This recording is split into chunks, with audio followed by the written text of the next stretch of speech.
Welcome to today's deep dive. We have a really fascinating mission today. We are going to explore a highly contemplative, somewhat unusual text called The Two-Way Traveler, a contemplative narrative at Dayface.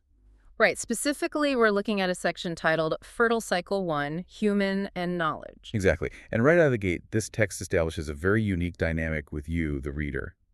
The preface explicitly states that this narrative was not written to explain anything to you. Yeah, it's not an invitation to an ideology or a physical place, The author just describes it as the record of a gaze already on the road. which is such a brilliant way to strip away that traditional power dynamic between a writer and an audience. I mean, normally you expect a book to teach you something. But what's spoken in these pages isn't meant to instruct. The goal is actually to help you remember something you've perhaps lost.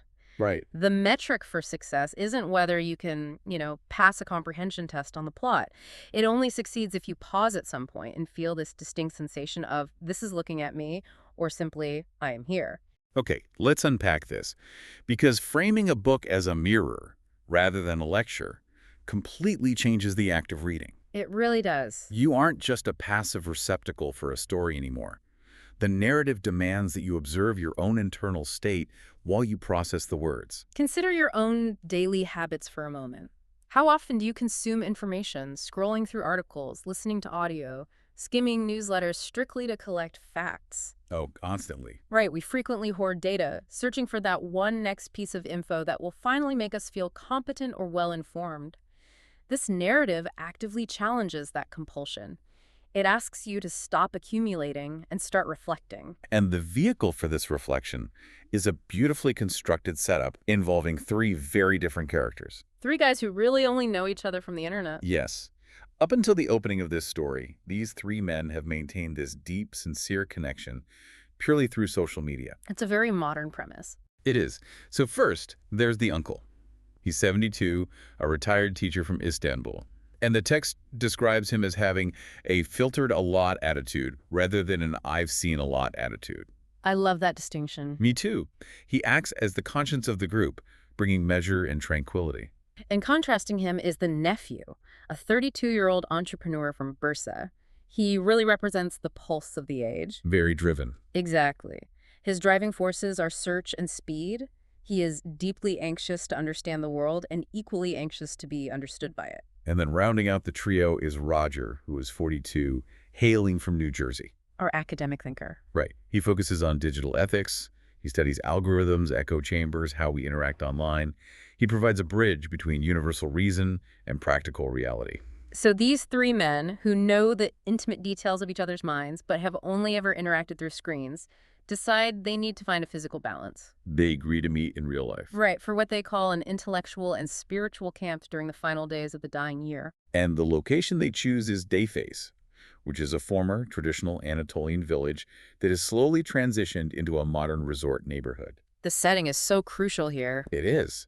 The text grounds its philosophy immediately through the nephew's journey to this meeting point. Before he even arrives, the narrative paints this vivid picture of the city he is leaving behind. The fatigue of the city. Yes, it's the last day of the year, and a deep layer of fatigue has settled over the urban landscape. The streets are hurried. The author writes that the people in the city move like small clocks trying to reach midnight. What's fascinating here is the contrast established between the environment they are escaping and the one they are entering. The city residents are relentlessly ticking away. Waiting for the calendar year to drop its weight. Exactly, operating under the illusion that simply crossing a temporal threshold will make them feel lighter. But when the nephew steps off the bus at the modest station in Dayface, carrying his worn backpack full of unfinished questions, the very first thing he notices is the air. There's a sharp clarity to the atmosphere that the fatigued city had entirely forgotten. The transition from a digital, fast-paced mindset to a physical, grounded reality is instantaneous. And the characters used to joke online that they were neighbors in a global village. But standing there by the lake in Dayface, feeling the actual wind, the nephew realizes this virtual village now has a physical shore. It's not just a concept anymore. Right. He walks down a path and finds the uncle sitting on a bench by the water. The uncle greets him by pointing out that the nephew has finally stepped out of the pixels and into flesh. Which prompts the nephew to remark that they've moved from digital streets to a real one. But the uncle offers this profound correction. He notes, the neighborhood was always real. We were the ones staring at walls instead of windows. That line hit me hard. We can apply this directly to our modern condition. The reality of human connection is constantly available, yet we mediate it through glowing rectangles. We stare at the literal walls of our devices, mistaking them for windows into genuine, unmediated human interaction. Staring at walls instead of windows completely reframes how we view our daily screen time. It's a barrier, not a portal. And the narrative doesn't let the nephew or you, as the reader, escape these moments of introspection. Right, because earlier, right as the nephew arrived at the station, his eyes caught a wooden welcome sign for Dayface. It read, "Even the night carries a bright face here, as long as you do not extinguish the lamp within." And reading that makes the nephew feel a knot tighten in his chest. He questions his own internal state.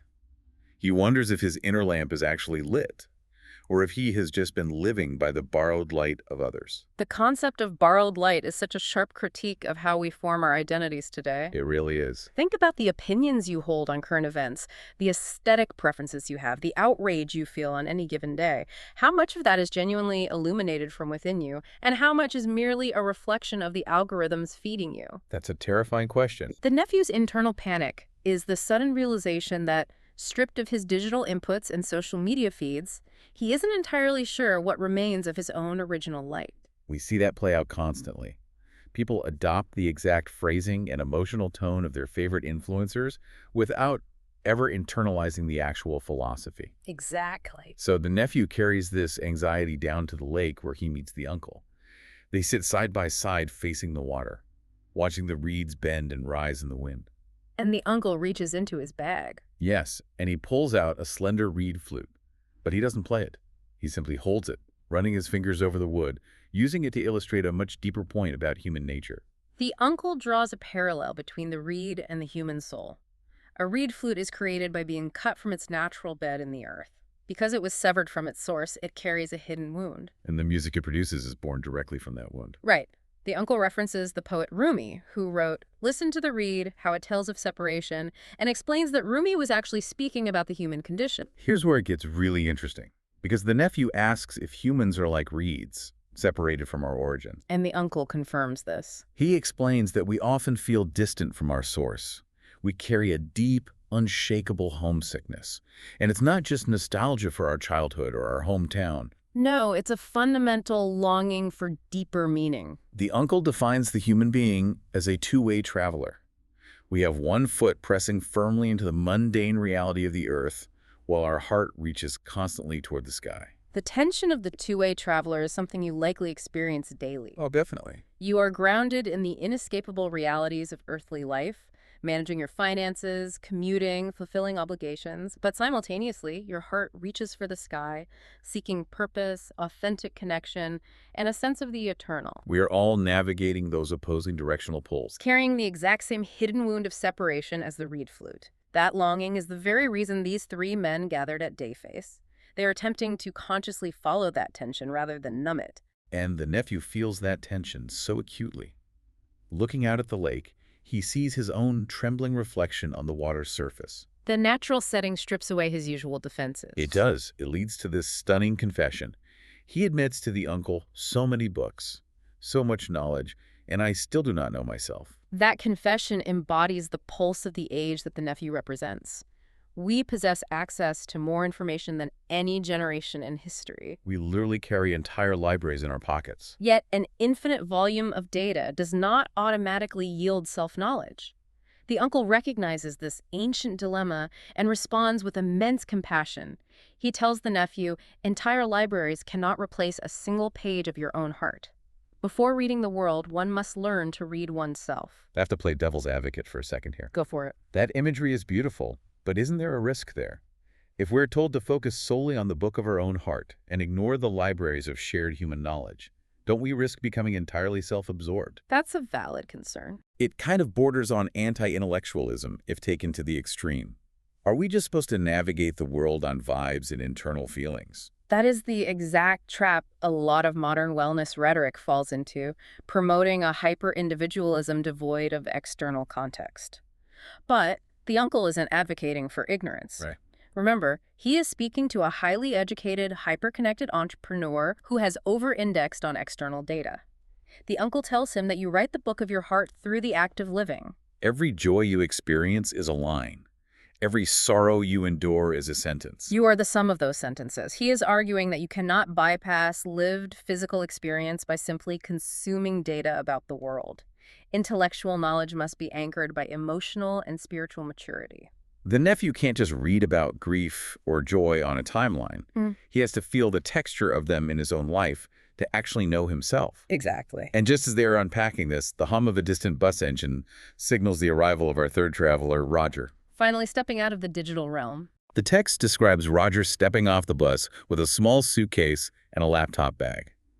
His face is marked by light fatigue but quiet determination, and there's no cinematic, slow-motion embrace. It's very grounded. Roger simply steps onto the ground and pauses to recalibrate. He observes the environment and notes. Cities train a person to calculate. Villages invite a person to notice. The distinction between calculating and noticing is vital. The city and the digital algorithms Roger studies professionally demand constant calculation. Everything is about optimization, scheduling, metrics. But entering Dayface shifts the cognitive demand entirely toward noticing. It requires observing the wind on the lake, the physical posture of a friend, the quietness of the air. When Roger greets them, he tells the nephew he's no longer just a profile picture. And the nephew replies that Roger has finally stepped out from behind his filters. Which is such a great moment. Then Roger turns to the uncle, takes his hand in both of his, and makes a very honest admission. He says he has known the uncle through his written words for years, but hearing his actual voice and sitting beside him in the flesh feels unfamiliar, though it feels right. If we connect this to the bigger picture, the uncle's reply to Roger is a masterclass in understanding how we construct our comfort zones. What does he say? The uncle says, unfamiliarity is often the taste of truth we have not yet grown used to. Wow. Think about it. We spend a massive amount of energy curating our digital echo chambers to ensure we only encounter the familiar. We demand information that validates our pre-existing beliefs, presented in a format that causes no friction. We want to be comfortable. When we finally step out of that curated environment and encounter unfiltered, uncalculated human truth, it tastes unfamiliar. It frequently feels uncomfortable. But that unfamiliarity doesn't mean the experience is wrong or threatening. It simply means we haven't grown used to the taste of reality yet. The discomfort of the unfamiliar is actually a signal that you are experiencing something genuine. Precisely. Roger appreciates this, pointing out the irony that they used to call themselves neighbors in a global neighborhood, and now the virtual connection has finally touched the real world. The uncle replies that a bridge has been built between them, and he proposes that the human being itself is fundamentally a bridge. The uncle really expands on his definition of human nature here. We are two-way travelers, but we are also the connection point between opposing states. Like what? A human being is a bridge between the body and the soul. We are the bridge between tangible matter and abstract meaning. We stand between our own physical mortality and the conceptual weight of eternity. We are the only entities capable of linking the physical world of raw data with the spiritual world of significance. Exactly. Well, the nephew, still driven by that inherent need for speed and resolution, leans into this. He wants to know the actual destination of their journey at Dayface. He wants an action plan. Yeah, he clearly states he doesn't want this intellectual camp to just produce another catchy slogan. He wants a livable destination. So the uncle responds with a visual aid. He picks up a small stone from the shore and drops it into the lake. The ripples. The three men watch the ripples form, expand outward, and eventually fade into the stillness of the water. The uncle uses those ripples to explain their purpose. Each circle on the water represents a day, a decision, an intention. And he reveals that the goal of their time at Dayface is not to solve the world's geopolitical problems or to draft a manifesto on digital ethics. No, the primary mission is to first clear the well within. Only by purifying their internal intentions can they clarify their outward steps. It's a deliberate, mindful recalibration of the self before attempting to interact with the broader world. And Roger's reaction to this is a perfect character detail. Oh, it's so funny. Our academic thinker immediately pulls out a small notebook and starts rapidly taking notes. He jots down the dichotomies they've discussed: inner, outer, body, soul, I, we. Roger casually justifies this by mentioning he has already started gathering data, noting that raw material matters. He just can't help himself. Roger's instinct is to quantify the philosophical experience. He is trained to calculate, to turn profound realizations into bullet points. But the uncle chuckles at this reflex, and he delivers the core grounding lesson of their first day. He tells Roger, yes, but remember, first the human being, then the data. The uncle warns him that trying to understand truth without first understanding the human being is like trying to understand the sea without ever seeing the water. First the human being, then the data. In our current rush to quantify every aspect of existence, turning sleep cycles into graphs, human interactions into engagement metrics, personal preferences into algorithmic data points, we lose the water. We study the ocean currents. We memorize the salinity charts, but we forget the physical sensation of standing on the shore and getting our feet wet. If you strip away humanity in the pursuit of pure, optimized information, you completely miss the truth. And the nephew understands this immediately, translating the concept by murmuring, first the human, then the whole universe. With that foundational realization established, the uncle suggests they settle into their respective cabins to rest before the sun closes the page of this first day. It's a very peaceful image. The narrative leaves us with the image of these three travelers standing beside the lake. They are no longer connected by delayed messages bouncing off satellites, but by shared air and physical presence. The day has not ended, but the author observes that it has already begun to deepen. It's a powerful close to the first cycle. So what does this all mean? The core insight to extract from this narrative is that you are a two-way traveler. You're constantly navigating the profound tension between the digital world and the real physical shore. You have to balance the exhausting demands of your intellect with the quiet longings of your soul. It requires constant vigilance to ensure you aren't just living by the borrowed light of your feeds, outsourcing your self-knowledge to search engines. You have to take the deliberate time to clear your own inner well, recognizing that the daily ripples of your intentions shake your reality. Above all else, remember the uncle's warning, first the human being, then the data. To leave you with one final thought, I want to return to a specific line from the very beginning of the source's preface. Oh, right. The author issues a strict warning regarding the imagery used throughout the text.